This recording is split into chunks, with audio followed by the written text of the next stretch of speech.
Bonjour et bienvenue, vous êtes sur la chaîne Tuto Replay dans un épisode consacré à la sortie de Windows 10. Windows 10 qui est sorti le 29 juillet, est sorti donc tout récemment.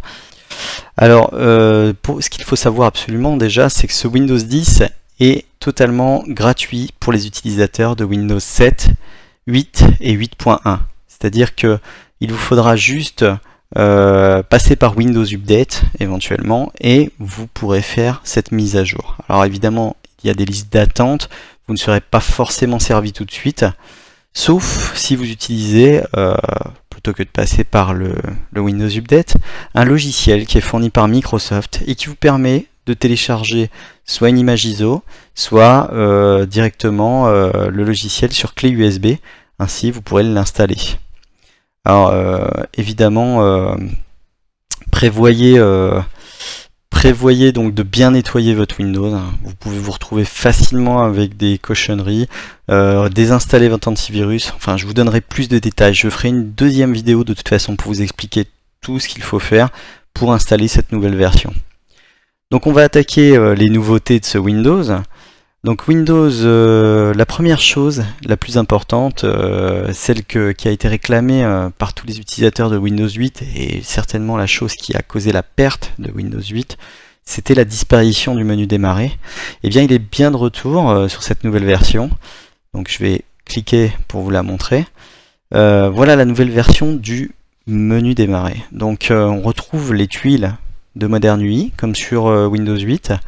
À la différence que là, vous avez donc des tuiles qui lancent des applications 100% compatibles avec tous les Windows 10. C'est-à-dire que ce soit sur tablette, sur la Xbox qui va bientôt accueillir normalement le nouveau système Windows 10, ou même les PC compacts de chez Microsoft. Le nom m'échappe là actuellement, mais c'est sûr et certain maintenant, toutes ces applications seront compatibles. C'est-à-dire que même un éditeur de jeu qui fera un jeu compatible par exemple pour PC sur ces tuiles sera compatible avec les téléphones, les tablettes et la console Xbox.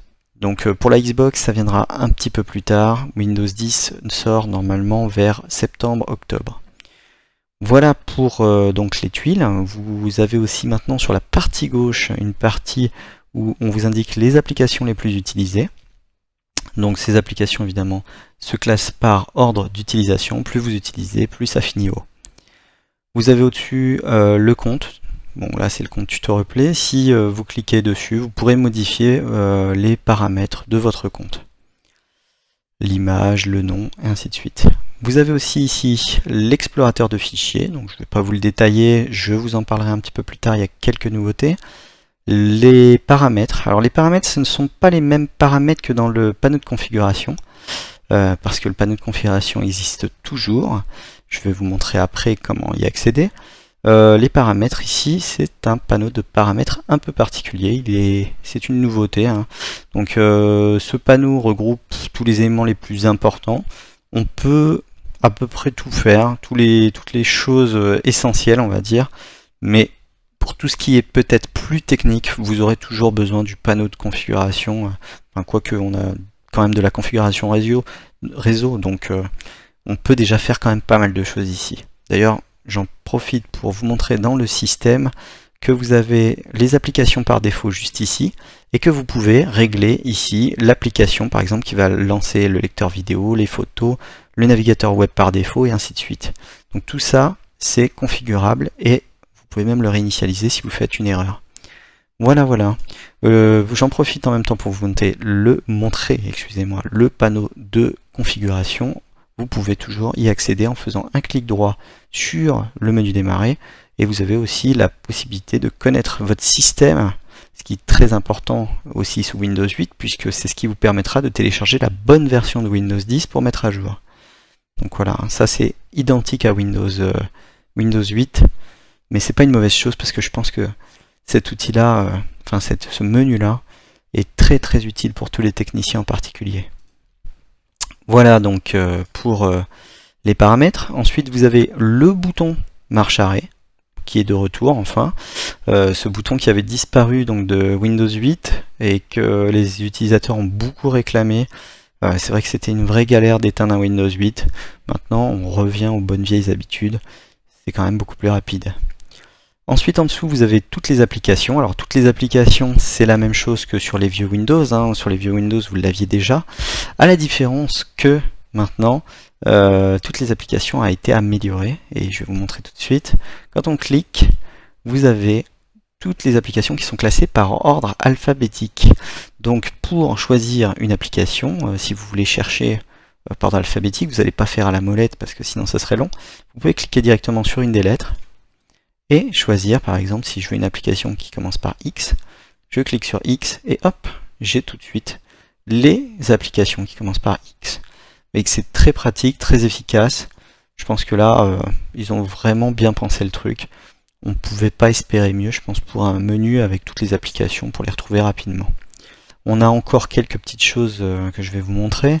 Vous avez la possibilité, par exemple, donc dans ce menu démarrer, de modifier les emplacements des tuiles, donc comme sur Windows 8, de changer et redimensionner les tailles de tuiles.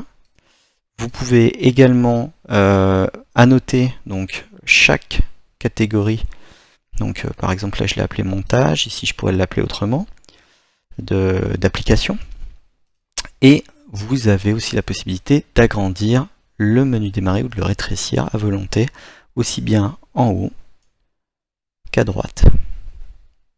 Et comme ça on peut occuper quand même une bonne partie du bureau, ce qui vous fait quand même un super menu démarrer avec lancement d'application. Bon, vous voyez, j'en ai mis que quelques-unes. Voilà donc pour ce menu démarrer, donc une très bonne chose, un outil qui fonctionne très très bien maintenant. La deuxième chose, et la principale évolution je pense de Windows 10, c'est Cortana. Alors Cortana, qu'est-ce que c'est? C'est un outil qui va devenir, je pense, par la suite indispensable. Un outil qui est très connu sur d'autres plateformes, hein, comme surtout celle d'Apple. Là, on a quand même un niveau de compréhension qui est vraiment très fort. Je dirais pas que c'est du 100%, mais on a quand même beaucoup de mots qui s'affichent correctement. Alors je dis pas par contre que pour autant Cortana va le comprendre, parce que ça va dépendre par contre des applications qui vont être installées. Et ça, Microsoft va le faire évoluer avec le temps. Alors, pour commencer, je vais déjà vous présenter donc la première page de Cortana.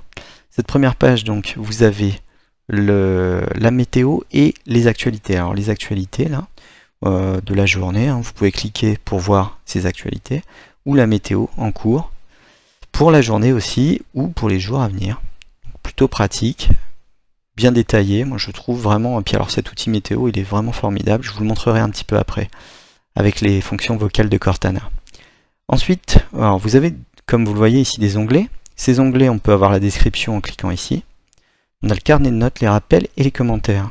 Le carnet de notes, c'est une partie vraiment importante dans le sens où vous allez configurer, activer ou désactiver chaque fonctionnalité de Cortana. Alors évidemment il n'y a pas tout, parce qu'il y a des choses aussi qui ne sont pas indiquées ici. Cortana répond à beaucoup de choses qui ne sont pas là, pas présentes sur cet écran. Il faut le savoir. Par exemple, je peux en citer quelques-unes. Il y a les blagues, il y a l'outil de calcul par exemple, qui fonctionne d'ailleurs très moyennement, et il ne reconnaît pas toujours bien les chiffres. Mais ça, pareil, c'est en cours d'amélioration, donc je pense que c'est quelque chose qui marchera bien par la suite. Vous avez aussi, ici, à propos de moi, c'est pour changer le nom d'utilisateur et d'autres paramètres, peu importants, j'ai envie de dire. Les comptes connectés, c'est pour sélectionner des comptes, par exemple, et ici, ils présentent pour l'instant Office 365. C'est pour connecter à un Office et avoir des fonctionnalités supplémentaires avec Cortana. Donc, ce qui peut être intéressant, mais pour l'instant, évidemment, il n'y a que très peu de fonctions. Les paramètres. Alors, les paramètres, ça, je vais vous le montrer tout de suite parce que c'est la partie la plus importante. Donc, ces paramètres, vous avez par exemple ça à activer, qui est très important puisque cette commande, qu'il faut dire vocalement, permet d'activer Cortana et donc de la lancer sans utiliser le moindre clic de souris. Sinon, vous serez obligé de cliquer sur le micro, ce qui serait dommage. Donc activez-la et vous verrez que vous pouvez l'utiliser comme ça à la voix quand vous voulez. Vous pouvez aussi, un peu plus bas, apprendre votre voix à Cortana. Ça peut être important dans le cas où votre voix est mal perçue par Cortana. Si elle comprend mal vos intonations, par exemple si vous avez une voix avec un accent ou quelque chose dans le genre, ça va améliorer la compréhension. Donc utilisez cet outil et Cortana vous comprendra mieux. Ah par contre, vous voyez là, ça, sans le vouloir, j'ai prononcé la phrase qu'il fallait dire pour lancer Cortana. Donc ça m'a sorti du menu. C'était pas prévu. Mais bon. Donc voilà, hein, pensez, il faut cliquer là, vous répétez quelques phrases et automatiquement ça va vous activer cette fonction qui améliorera la reconnaissance. Ici, vous avez les rappels. Donc les rappels, c'est une sorte d'alarme qui vous permet de vous prévenir pour tout, une heure, un lieu, une personne. C'est assez pratique, mais vous verrez qu'on peut aussi faire ça vocalement et c'est encore plus pratique. Et vous avez sinon, tout en bas, une fonction qui vous permet de communiquer plutôt à, je pense à Microsoft, les idées que vous voudriez suggérer pour Cortana. Donc ça c'est assez utile puisque c'est ce qui va permettre, je pense, à l'outil d'évoluer encore plus vite.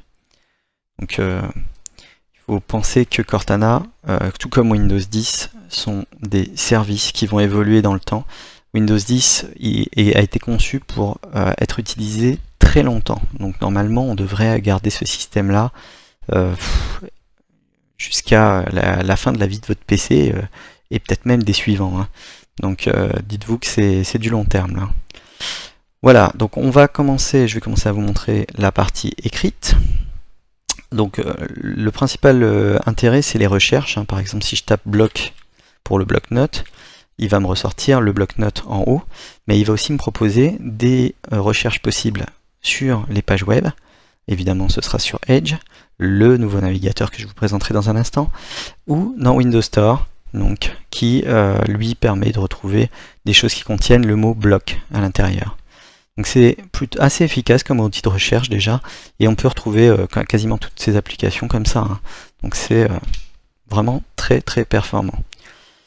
On peut aussi donc utiliser la fonction vocale et je vais commencer à vous présenter donc les fameuses fonctions de Cortana. Alors je ne vais pas toutes vous les présenter, mais je vais vous en présenter une bonne partie. Alors je vais couper ça parce que là il s'est lancé encore une fois toute seule. C'est très rare, mais c'est parce que j'arrête pas de répéter le mot Cortana et il suffit de mettre et devant et forcément il se lance. Donc c'est parti. Et Cortana ouvre le bloc-notes. Ok, ouverture de bloc-notes. Voilà, comme vous pouvez le voir, le bloc-notes s'est ouvert parfaitement. Je peux le faire pour une autre application. Et Cortana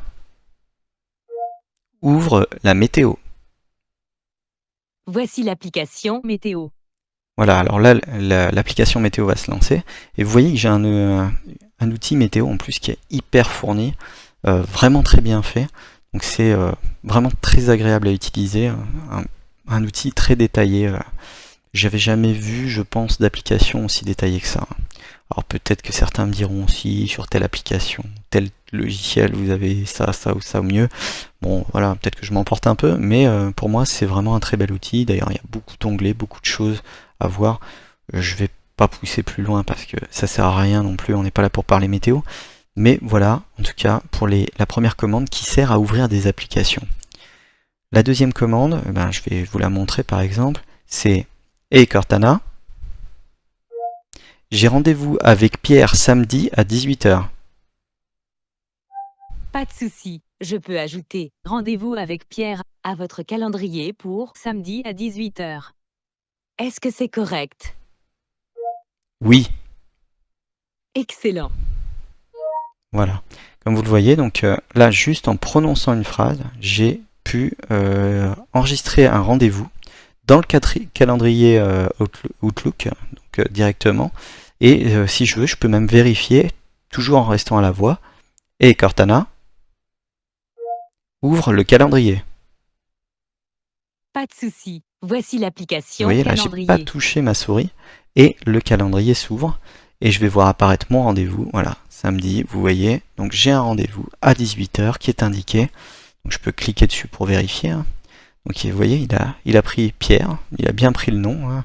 Le lieu, je ne l'ai pas précisé, mais j'aurais pu le préciser hein, également dans la phrase. Il m'a bien mis le rendez-vous à 18 h, donc tout est parfait, hein. Rien à dire. Donc une fonction qui marche, j'ai envie de dire parfaitement, j'ai pas rencontré de soucis encore. Voilà, je peux vous présenter aussi encore une petite fonction, et Cortana, donne-moi la bourse de Microsoft.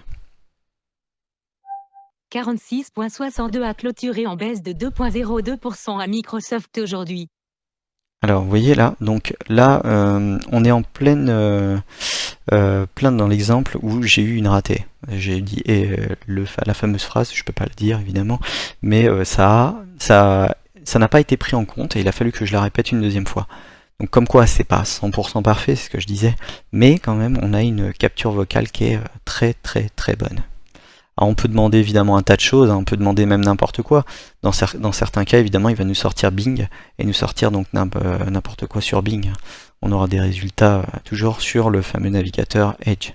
Alors on peut demander un tas de choses, on peut demander aussi les cinémas les plus proches, quels films passent, on peut demander quel restaurant à proximité. Voilà, donc je ne vais pas tout vous présenter, mais voilà en tout cas pour les grandes lignes, Cortana, ça fonctionne vraiment bien, c'est un outil moi qui m'a surpris et qui est vraiment exceptionnel. Donc je vais passer à Edge, qui est pareil un très bon outil. Alors Edge, déjà pour vous présenter la chose, c'est déjà un navigateur qui enfin respecte à peu près le format HTML, ce qui n'était pas le cas d'Internet Explorer. Pour ça, il fallait passer soit sous Firefox, soit sous Chrome. En plus, c'est un navigateur qui est très réactif, donc qui pourra concurrencer Chrome et Firefox. Le seul inconvénient réel que je vois pour l'instant à utiliser Edge, c'est qu'il n'y a pas de plugin, c'est-à-dire qu'on ne peut pas rajouter de petites applications pour bloquer les publicités ou pour bloquer d'autres choses. Même si effectivement la publicité fait vivre actuellement quasiment tout Internet et que si demain tout le monde mettait ce genre d'application, ça serait très mauvais, c'est quand même regrettable de ne pas laisser cette liberté aux utilisateurs.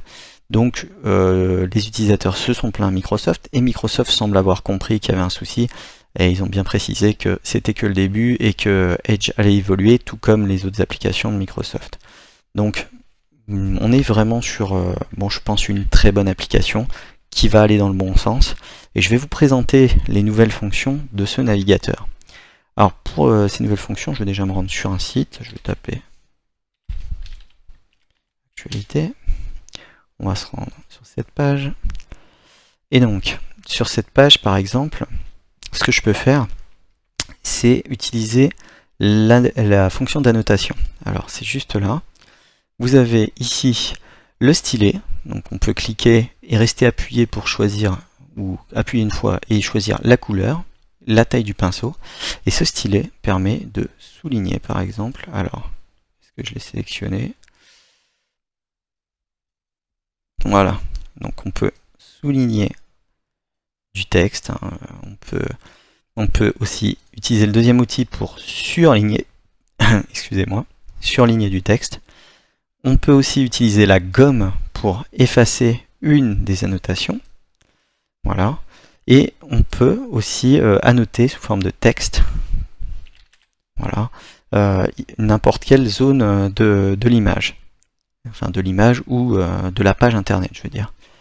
Donc ensuite, à la fin, vous pouvez sauvegarder ce que vous venez de faire, et vous pouvez le sauvegarder sur plusieurs choses, donc liste de lecture, favoris, OneNote. La liste de lecture est, je pense, ce qu'il y a de plus intéressant, parce que la liste de lecture vous permet, et vous allez le voir dans un petit instant, bien plus de choses qu'on ne le pense. On va ajouter, je vais quitter, je vous garde quand même la surprise, ce serait pas drôle sinon.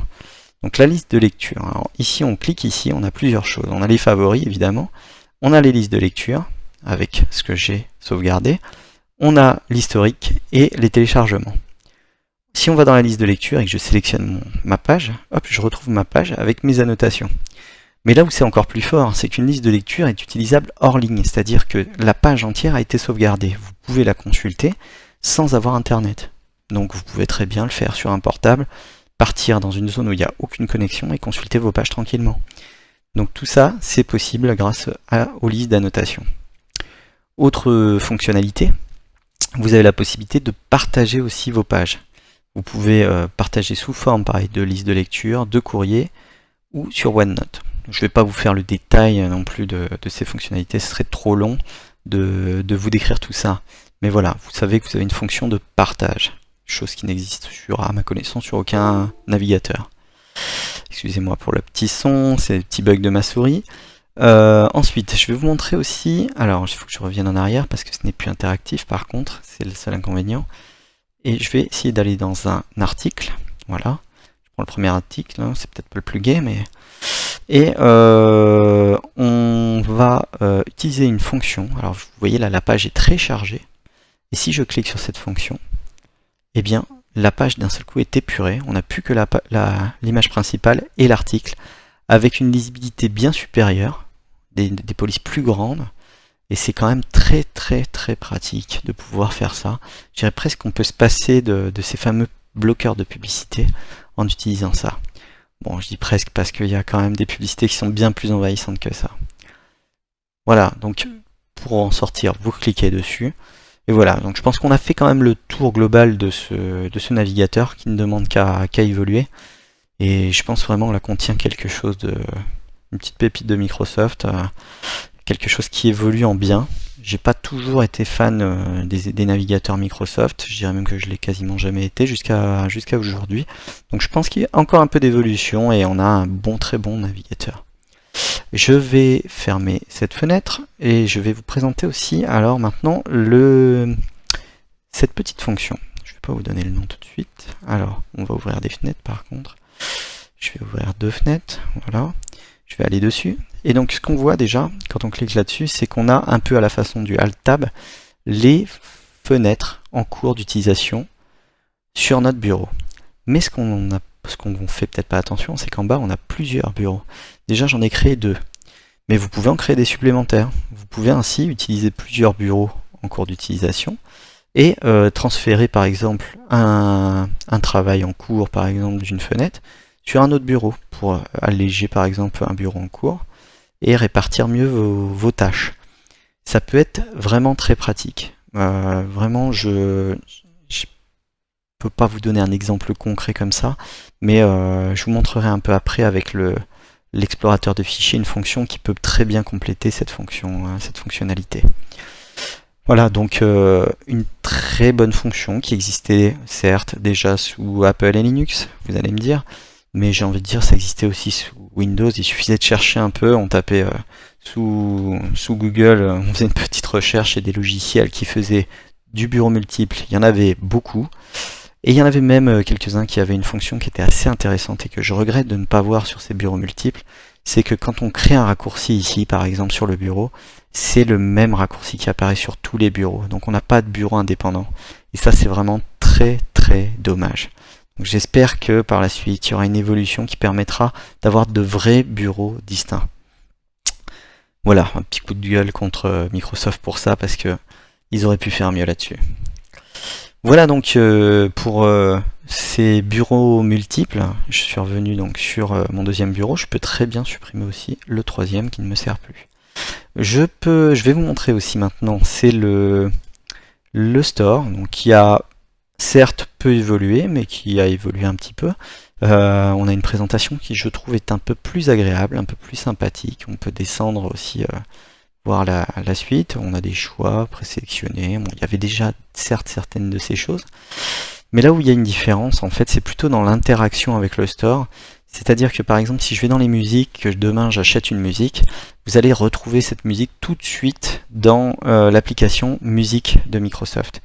Et ça c'est très bien pour les personnes qui ont une connaissance très faible du système d'exploitation et du système surtout d'explorateur de fichiers.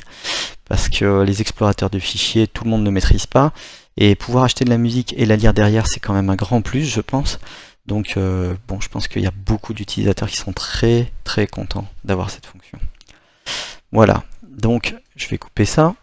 Je vais vous montrer aussi la zone d'annotation. Alors cette zone d'annotation qui est de notification, excusez-moi, qui est juste ici, existait déjà avant. Hein. Elle était représentée par un petit drapeau.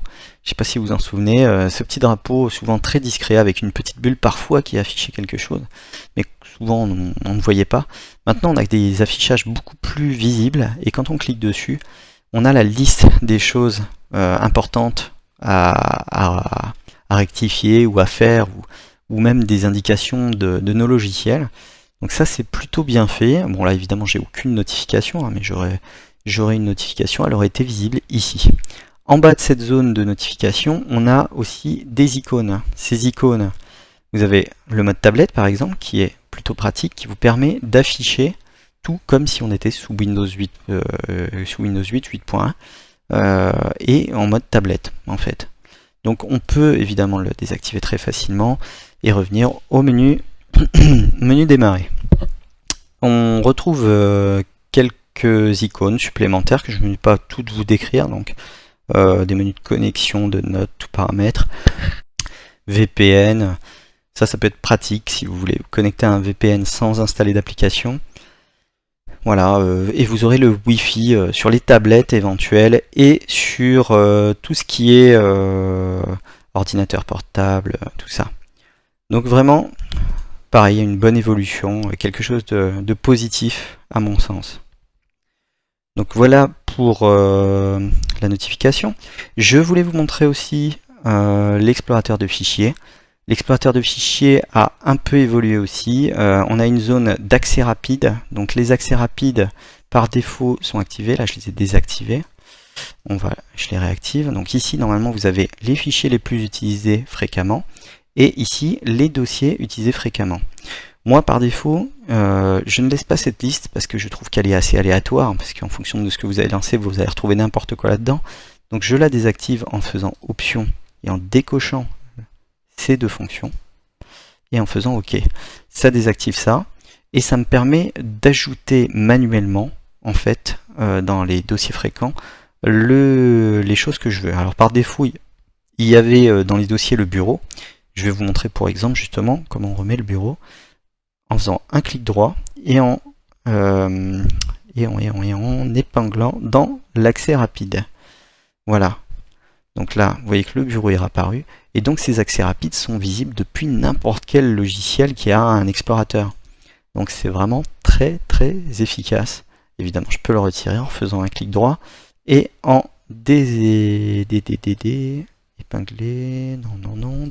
de l'accès rapide. Voilà. Donc vous voyez que déjà cette zone d'accès rapide, je pense, va être très utile parce qu'elle permet, par exemple, d'aller chercher un dossier sur une zone très très éloignée et ensuite de le rajouter à cette liste et d'accéder à par exemple des sous-dossiers avec 5 sous-dossiers les uns dans les autres et d'y accéder directement, ce qui est vraiment super. Je voulais aussi vous parler de OneDrive. OneDrive qui a aussi un petit peu changé. Alors on peut pas dire qu'il a évolué. C'est surtout que quand vous copiez vos fichiers, maintenant les fichiers ont tendance à être stockés sur le PC. Ce qui n'était pas forcément le cas sur la version de Windows 8.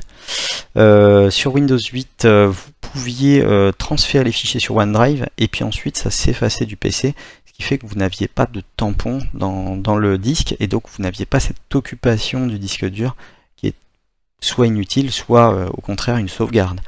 Donc ça c'est un choix à faire, c'est dans les paramètres du panneau de préférence.